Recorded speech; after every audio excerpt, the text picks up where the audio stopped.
Eu trouxe para vocês uma obra clássica, um livro que cai muito em vestibular, para mim um dos maiores livros da literatura brasileira, para mim também uma das obras mais emocionantes que eu já li. Você com certeza será uma pessoa que pode fortalecer muito panelas. O senhor leu o regimento alguma vez na vida? Não, acho que não queria não. Vocês são empregados! Os dois caem dentro da água.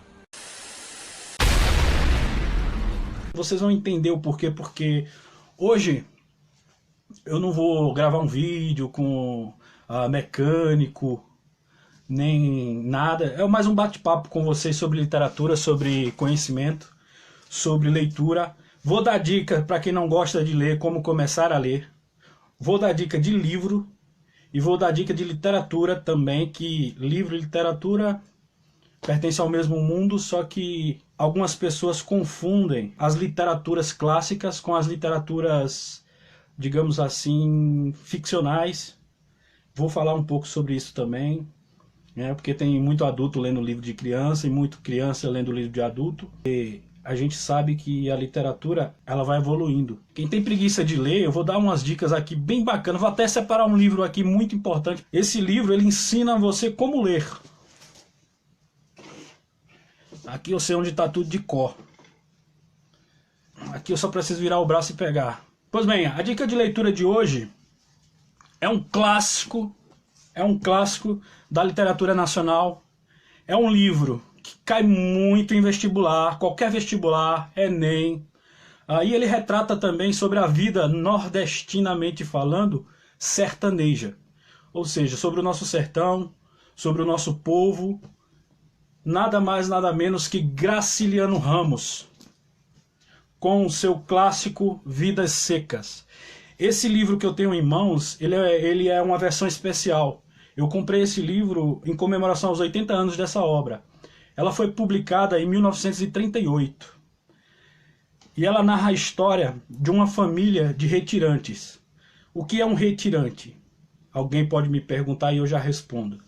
Retirantes são pessoas que deixam o Nordeste ou deixam determinada parte do Nordeste e migram para outros lugares por conta da seca, por conta dos problemas, digamos, estruturais do Nordeste, que é a seca, a falta d'água, a fome. E esse livro aqui, ele narra a história justamente de uma família de sertanejos, de uma família de retirantes que sai de um determinado lugar do Nordeste e vai para outro lugar.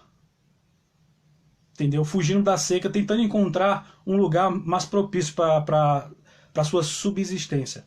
E ele narra a história de Fabiano, que é um sertanejo muito bruto, um sertanejo, vamos dizer assim, meio ignorante, não ignorante no sentido dele ser somente bruto, mas ignorante porque ele não tem estudo. Entendeu? Esse é o sentido literal de ser ignorante. E esse livro, ele conta a história de Fabiano. Fabiano é um sujeito muito rude. Ele é casado com Sinhá. E a Sinhá, ela é mais inteligente do que Fabiano, né? Como se fosse novidade as mulheres não serem mais inteligentes que os homens. Eu acho as mulheres 10 vezes mais inteligentes que os homens. Sobretudo por conta da sua sensibilidade espiritual. E narra que Fabiano, ele tem a ideia de sair. O livro é dividido em 13 capítulos. Cada capítulo, ele é independente. Por que cada capítulo é independente? Porque você não importa a ordem que você leia os capítulos. Como eu falei, é dividido em 13 capítulos. O primeiro capítulo ele tem por nome de mudança, que é quando eles mudam do lugar onde eles moravam, que são muito afetados pela seca, pela fome, pela falta de água, e eles saem dali e começam a peregrinar. Fabiano, a sua esposa Sinhá e os seus 2 filhos. Tem também a personagem, vamos dizer assim, principal, que é a cadelinha Baleia. E eu vou falar muito sobre essa cadelinha e vocês vão ter que prestar muita atenção nesse animal. Porque Baleia é a figura central, vamos dizer assim, desse conto, desse romance, desse livro. Esse livro, ele pertence à segunda geração do modernismo. A primeira geração do modernismo ela começa ali em 1922, com o que nós historiadores conhecemos como o boom cultural. O que é o boom cultural? A Semana da Arte Moderna de 1922, que aconteceu em São Paulo, aqui no Teatro Municipal. Dali eles começam ali com um modernismo mais, vamos dizer assim, mais revolucionário. Mas esse livro aqui, ele pertence à segunda leva do modernismo, que a gente chama de modernismo de 30. Por quê? Ele passa a descrever mais a região nordeste, ou seja, ele é um conto ou um livro regionalista, assim como eu falei no livro do José Lins do Rego, Fogo Morto, e também no Ninho de Engenho. Esse livro aqui, ele é da segunda leva do modernismo brasileiro. Graciliano Ramos, ele é um autor paraibano. Ele nasceu em Quebra-Gulo, que é uma cidade da Paraíba. Depois ele se muda para Alagoas. Ele se casa com uma mulher e tem 4 filhos. 5 anos após o casamento, a esposa dele vem a falecer. Depois ele se torna prefeito de Palmeiras dos Índios, em Alagoas. Ele ainda tem uma breve passagem por Buíque, que é em Pernambuco, quem não conhece Buíque. Depois ele muda para o Rio de Janeiro, onde passaria a escrever para os principais jornais também, Graciliano Ramos. Ele tem contato com vários autores, com vários escritores que viviam junto dele ali, com Eça de Queiroz, com Zé Lins, como eu falei, e outros tantos. E esse livro, Vidas Secas, ele começa a escrever esse livro pelo um conto da cachorra, pelo conto da baleia. Ele escreve primeiro a parte do capítulo chamado A Baleia, que é a cadelinha. E essa história, eu quero ler uma parte dela para vocês. Eu não costumo dar spoiler, mas dessa vez é necessário. Fabiano, ele é um homem muito rude. E ele sai para a cidade para fazer compra para sua mulher. E ele mais ou menos ali, ele se distrai num jogo de baralho com um soldado que ele chama de Amarelo. Que esse soldado, ele representa o Estado. E Fabiano perde nos jogos de carta, se revolta. Ele não sabe se comunicar, Fabiano, por ser um homem muito rude, muito, digamos assim, muito da roça. Ele não sabe se comunicar. E ele acaba aqui por ofender a mãe do soldado amarelo. O que acontece? Ele vai preso. E Fabiano indo preso, ele começa ali a achar aquele ato de injustiça. E ele diz o seguinte: então por que um sem vergonha desordeiro arrelia, bota-se um cabra na cadeia, dá-se pancada nele, sabia perfeitamente que era assim, acostumara-se a todas as violências, a todas as injustiças, e aos conhecidos que dormiam no tronco e aguentava cipó de boi, oferecia consolações. Tenha paciência, apanhar do governo não é desfeita. Mas agora rangia os dentes, soprava, merecia castigo, hã? E por mais que forcejasse, não se convencia de que o soldado amarelo fosse o governo. Governo, coisa distante e perfeita, não podia errar. Ou seja, ele está aqui dizendo que ele não acreditava que o soldado seria uma figura do governo. Porque o governo, na visão do Matuto, o governo é uma coisa perfeita que não erra. Então ele não viu na figura do soldado amarelo, ele não viu o governo ali representado. E mais para frente, nós encontramos um capítulo que fala sobre a Sinhá, que é a esposa dele. Como eu falei, ela é mais esperta. O sonho que ela tinha era comprar uma cama de couro, de tiras de couro, que naquela época se usava muito tira de couro. Esse livro é importantíssimo porque ele também retrata muito do nosso cotidiano. Coisas que a gente viveu, coisas que a gente aprendeu, quem é do Nordeste, quem sofreu bastante, assim como eu, como meus irmãos. Então, esse livro ele é importantíssimo. Sinhá, ela é mais inteligente. Fabiano chega a dizer no livro que ela é muito inteligente só porque ela sabe fazer conta. Inclusive, no livro, é a Sinhá que descobre que o patrão do Fabiano está roubando ele. E conta para ele e ele fica revoltado. E mais para frente do livro, nós encontramos o capítulo falando dos filhos. Os filhos dele não têm nome na obra literária. Justamente é proposital, né? Para que a gente se espelhe em uma dessas crianças. Porque o cotidiano deles é tratado nos livros, é o mesmo cotidiano que nós vivemos. Então, justamente esse livro não tem nome, Os Dois Filhos de Fabiano e Sinhá, justamente para que você se encaixe no papel de um dos filhos. E com certeza você vai se encaixar. Eles saem de onde eles moram, eles encontram uma fazenda abandonada. Lá, eles têm a ideia de passar um dia lá, fugindo justamente do sol quente, e acabam por ficar lá um pouco. E ali eles ficam, e ali tem diversos acontecimentos que orbitam a obra. Eu não vou contar tudo para que você leia. E finalmente chegamos na baleia. A baleia é a figura central, Porque o escritor ele tem a sensibilidade de descrever na baleia, na cadelinha, todas as características humanas. É lindo o capítulo Baleia. Se você ler esse livro, nunca mais você vai se esquecer. Eu confesso a você, eu chorei quando eu li o capítulo Baleia. Eu chorei. Porque descreve, vou dar um spoiler, quem não gostar de spoiler, descreve a morte da cadelinha. E ela morre de um jeito, vamos dizer, muito triste. Eu vou ler para vocês a parte da morte, essa parte me emociona muito. É um livro muito lindo, é um livro muito forte, é um dos meus livros favoritos.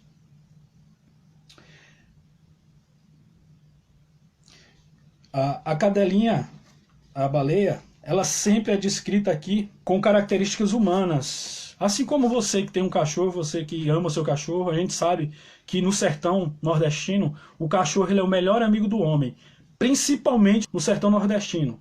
E há partes do livro aqui que Baleia sai para caçar, pega os preais, volta e deixa nos pés de Fabiano. E Fabiano mata os preais para que não morra de fome. E Baleia não sabia que, ou sabia, né, que ia ficar somente com os ossos. E mesmo assim ela vai, caça o preá e deixa nos pés de Fabiano para que a família se alimente e não morra de fome. Tem um outro personagem aqui que ele aparece logo no comecinho, só que ele morre, que é o papagaio. E eles comem um papagaio para não morrer de fome. E tem essa parte aqui da morte da baleia que eu vou ler para vocês, que diz o seguinte: Baleia encostava a cabecinha fadigada na pedra. A pedra estava fria. Certamente, Sinhá Vitória, a esposa de Fabiano, tinha deixado o fogo apagar-se muito cedo. Baleia queria dormir. Acordaria feliz no mundo cheio de preais e lamberia as mãos de Fabiano, um Fabiano enorme. As crianças se espojariam com ela, rolariam com ela num pátio enorme, num chiqueiro enorme. O mundo ficaria todo cheio de preás gordos enormes. O que acontece antes disso?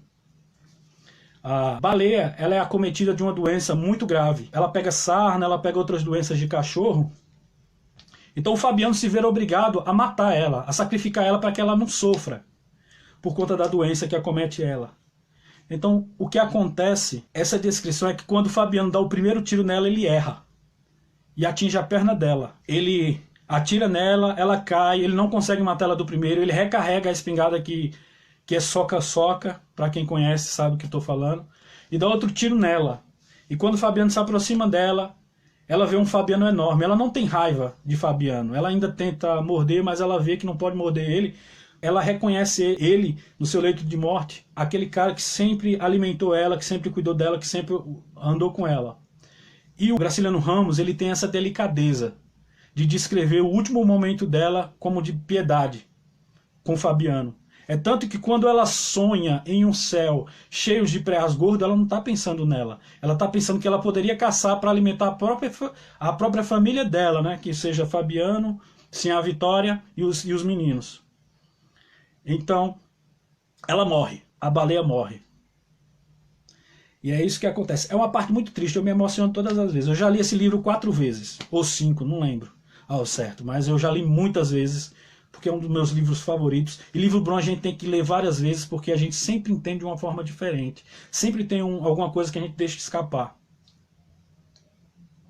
Esse livro ele cai muito em vestibular, tá bom? Se você quiser comprar, acredito que a Alice vai colocar na livraria do Movimento Cultural. Ele está numa promoção muito boa na Amazon. Tá? Ele vem com um livro original, escrito a próprio punho pelo Graciliano Ramos.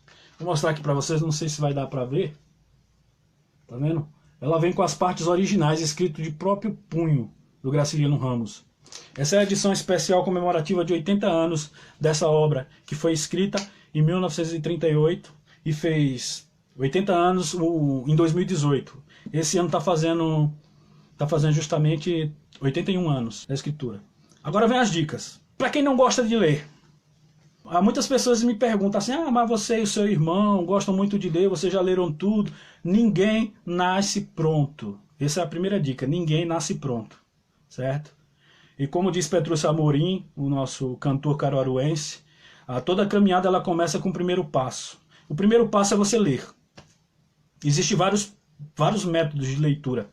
Você pode criar um método para você, onde você venha ler 10 páginas por dia, ou 20 páginas por dia, ou 30. Eu leio no mínimo 60 páginas por dia. Essa é a minha meta. Eu chego a ler um livro em 2 dias, dependendo do livro, se for pequeno. Um livro muito bom eu leio o dia inteiro, como A Morte do Ivan Ilitch. Eu já fiz a live no canal, eu li ele em uma tarde. Eu peguei ele e li em uma tarde, que é um livro muito bom de ser lido, é uma obra-prima também. E eu tenho outra dica. Existem vários tipos de leitura. As pessoas acham que tem que ler o livro rápido. Não é ler rápido. Existem formas de leituras diferentes. A primeira leitura é a leitura contemplativa, quando ele é um livro, digamos, um livro técnico ou um livro onde precisa de mais atenção. Você precisa contemplar mais, demorar mais um pouco para ler, tá bom? E tem aquele livro que é o romance, que a gente chama de ficcional, que você lê um pouco mais rápido, mas de acordo com o seu nível de leitura. Eu consigo ler um livro de romance, deixa eu ver, Graciliano Ramos, eu li ele em 2 dias também. Li ele em 2 dias, eu estava com tempo e li. Reli ele também. Quando você volta a ler a mesma obra várias vezes, você lê mais rápido, por consequência de que você já conhece a obra. A todos vocês eu recomendo esse livro aqui, ó. Esse livro aqui, ele é um manual de como você deve ler. Esse livro aqui, ele é um manual para você se tornar um leitor. É um livro muito importante, é um livro que, apesar de eu já ter lido muito, eu precisei ler esse livro e entender esse livro. Ele é um livro de uma linguagem fácil, acessível. Ele é um guia clássico para a leitura inteligente. Esse livro ele foi escrito por Mortimer Adler e Charles Van Doren. Esses 2 caras aqui, ninguém mais, ninguém menos, os caras que resgataram o hábito da leitura americana nos Estados Unidos. Eles criaram esse sistema inteligente de leitura, onde as pessoas ali estavam meio desmotivadas a ler, e ele criou esse manual, e desse manual ele começou a induzir as pessoas a lerem mais. E aprendi muito com esse livro. Ele explica os métodos e como você lê. Existem vários tipos e níveis de leitura. Tem as dimensões da leitura, como ele descreve. Tem a leitura ativa, tem a leitura elementar, a leitura inspecional. Quando você pega um livro, inconscientemente você vai apalpar o livro, você vai abrir o livro para sentir o cheiro, que melhor coisa no mundo não há do que esse cheiro de livro. Eu amo, adoro. Se existisse um perfume com essa fragrância aqui, eu comprava. E esse livro, ele ensina justamente isso, a você conhecer o livro, a você apalpar o livro, a você inspecionar o livro. Você vai entrar. É muito importante você sempre ler o índice do livro, porque você vai se familiarizar com o decorrer do livro. Quando você for chegando nas partes do livro que você leu no índice ou no sumário, você vai se identificando com ele. Então ele explica os níveis da leitura, os tipos de leituras que existem. Você não deve ler uma poesia e do mesmo jeito que você lê a poesia, você lê um romance. Você não deve ler um romance do mesmo jeito que você lê a poesia. E você não deve ler a poesia nem um romance do mesmo jeito que você lê um livro técnico. São leituras totalmente diferentes. Quando você lê um livro técnico, você tem que assimilar a informação. Você assimila a informação que o livro técnico está passando e na sua cabeça você fazer o experimento. Porque você está trabalhando com ciência, certo? Quando é técnico, você está trabalhando com uma determinada ciência, seja ela matemática, seja ela biológica ou seja ela lógica. Mas você vai ter que fazer isso. Então você não lê da mesma forma que lê um livro técnico, você não lê um romance. Um romance, ele descreve mais os sentimentos humanos, ele descreve ali o cotidiano, coisas que você já está acostumado. Então, esse livro ele é muito importante. Todo mundo deveria ter esse livro aqui na sua biblioteca, que é Como Ler Livros. Ele é um manual para uma leitura inteligente, tá bom? Ah, e outra coisa, quem quiser comprar aqui, ó, adquirir aqui as canecas do Movimento Cultural, procurar Castelo aí na Centergraph, em Panelas, que ele faz essas canecas maravilhosas aqui. Essa aqui eu ganhei de presente, tá bom? É do Movimento Cultural. Quem quiser adquirir os produtos do movimento, é só procurar Castelo aí na Centergraph. E é isso. Muito obrigado a todos. Fiquem todos com Deus. Lutemos, lutemos e lutemos novamente até que finalmente cordeiros se transformem em leões.